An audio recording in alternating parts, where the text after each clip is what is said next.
నమస్తే. ప్రీవియస్ వీడియోలో మనం డిస్కస్ చేసుకున్నాము. ప్రతి పెయిన్‌కి ఒక రూట్ కాజ్ ఉంటుందన్నమాట. అయితే ఆ రూట్ కాజ్‌ని మనం ఫైండ్ ఔట్ చేసుకున్నప్పుడే మనము ఆ ప్రాబ్లమ్‌కి అనేది పర్మనెంట్ సొల్యూషన్ ఇవ్వగలుగుతాం.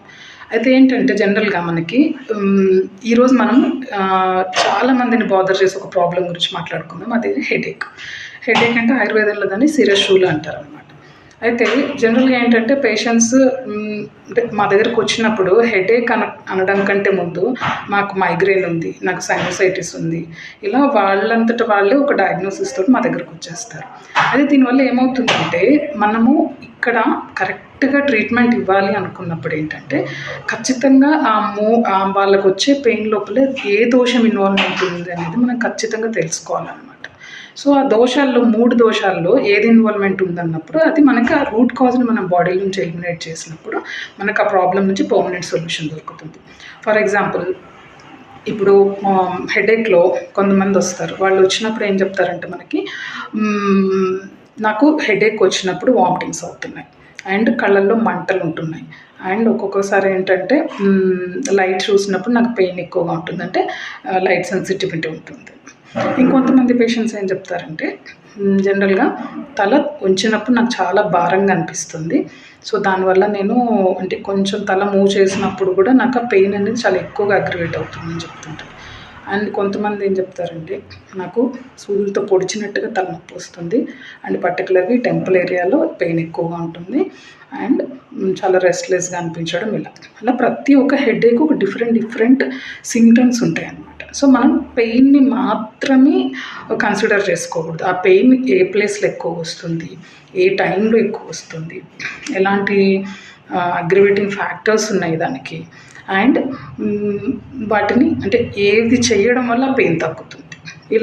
ఇవన్నీ మనం తెలుసుకోగలిగితే ఏంటంటే దాంట్లో ఖచ్చితంగా ఏ దోషం ఇన్వాల్వ్‌మెంట్ ఉందో తెలుసుకొని మనం ఆ దోషాన్ని బాడీ నుంచి ఎలిమినేట్ చేయడం కానీ లేదంటే దాన్ని సప్రెస్ చేయడం కానీ చేయడం వల్ల ఆ సమస్యకు అనేది శాశ్వత పరిష్కారం దొరుకుతుంది. ఎగ్జాంపుల్ ఇప్పుడు మైగ్రేన్ అంటారు. మైగ్రేన్ అంటే ఏంటంటే పిత్తమ్మకి ఇన్వాల్వ్‌మెంట్ ఉంటుంది. పిత్తమ్మకి ఇన్వాల్వ్‌మెంట్ ఉండడం వల్ల ఏమవుతుందంటే ఇండైజెషన్ ఉంటుంది, గ్యాస్ట్రైటిస్ ఉంటుంది అండ్ నాసే ఇలాంటి సిమ్టమ్స్ ఉంటాయి. సో ఇలాంటప్పుడు ఏంటంటే ఆయుర్వేదంలో పంచకర్మల్లో విరేచన కర్మ అనేది దీనికి చాలా యూస్ఫుల్గా ఉంటుంది. ఒకసారి మనం ఆ పేషెంట్కి విరేచనం చేసినప్పుడు ఆ పిత్తం అనేది బాడీ నుంచి కంప్లీట్గా ఎలిమినేట్ అయిపోతుంది. దానివల్ల వాళ్ళకి ఆ మైగ్రేన్ పెయిన్ అనేది చాలా వరకు తగ్గుతుంది. సపోజ్ అదే పేషెంట్ ఒకవేళ నాకు తల బరువుగా ఉంటుంది, తల ఉంచలేకపోతున్నాను, ఇలాంటి సిమ్టమ్స్తో వచ్చినప్పుడు ఏంటంటే దాంట్లో కొంచెం కఫం ఇన్వాల్వ్‌మెంట్ ఉంటుంది. సో కఫానికి ఏంటంటే ఆయుర్వేదంలో నస్యకర్మ ఇలాంటి ట్రీట్మెంట్స్ ఉన్నాయి. అలాగే వాతమిక్ ఇన్వాల్వ్‌మెంట్ అంటే మేము చెప్పాం కదా, టెంపుల్ ఏరియాలో పెయిన్ ఎక్కువగా ఉండడము అండ్ తల పగిలిపోతున్నట్టు అనిపించడము, ఇట్లా కొన్ని వాతం యొక్క అగ్రివేటింగ్ సిమ్టమ్స్ ఉంటాయన్నమాట. సో దీంట్లో మనం ఆయుర్వేదంలో ఏంటంటే శిరోధార అనే ట్రీట్మెంట్ మెయిన్గా మనం చేయగలుగుతాం. దీనివల్ల ఏమంటే స్ట్రెస్ అనేది తగ్గడము అండ్ వాతశామక ఔషధాలు ఉపయోగించడం వల్ల వాతం అనేది కంట్రోల్లోకి రావడం, ఇట్లా పంచకర్మల్లో కూడా ప్రతి హెడేక్కి డిఫరెంట్ ట్రీట్మెంట్స్ చెప్పబడ్డాయి.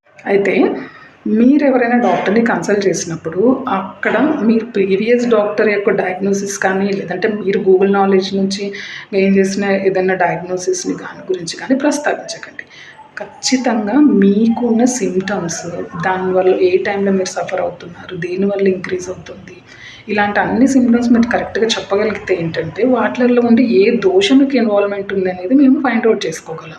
సో ఆ దోషం త్రిదోషాల్లో ఏ దోషం ఇన్వాల్వ్‌మెంట్ ఉందో తెలుసుకున్నప్పుడే మేము పంచకర్మల్లో ఏ ట్రీట్మెంట్ మీ కండిషన్కి సూట్ అవుతుందో మాకు తెలుస్తుంది. సో దానివల్ల ఏమవుతుందంటే ఆ దోషాన్ని కంప్లీట్గా బాడీలోంచి ఎలిమినేట్ చేయడం కానీ లేదంటే సప్రెస్ చేయడం కానీ చేయడం వల్ల మీకు ఆ సమస్య నుంచి శాశ్వత పరిష్కారం దొరుకుతుంది. కాబట్టి మీరు ఎప్పుడైనా కూడా ఇది గుర్తుంచుకోండి, సిమ్టమ్స్ మీద ఫోకస్ చేయాలి. సో వీటి గురించే మాట్లాడండి డాక్టర్ దగ్గరికి వెళ్ళినప్పుడు. సో వాళ్ళు మీకు ఖచ్చితంగా హెల్ప్ చేయగలుగుతారు.